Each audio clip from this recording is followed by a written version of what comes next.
Hello everybody, good morning. I'm Zarina, ang cutie ng Davao City. Hello to my new followers.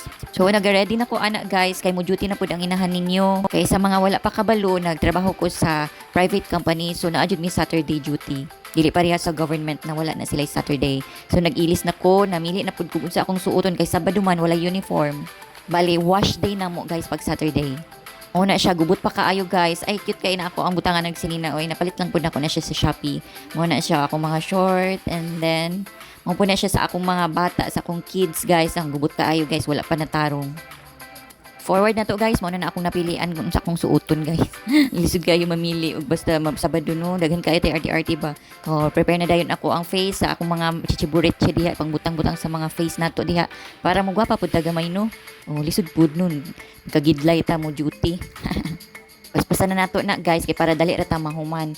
Pagkahuman nadudlay na dayon. Oh, ready na dayon to go. Oh, tanawan ninyo ang akong mga anak guys. Haday-haday sitting pretty kaayo guys oh. Kaya walay klase man, walay klase. So, lingkod-lingkod lang na sila. Hayahay ang kinabuhi sa estudyante pag Sabado. Akong youngest oh, nasa kilid ang biskwit. Sus, pagka na lang jud. Pag naatay ingon anak na edad na anak guys, mao jud na ang perminti mangukay sa ato ang bag. Jud na malikayan. Oh, babay na guys, diri na lang ko taman kay mo duty na pud ko. Thank you for watching. God bless us all. Bye.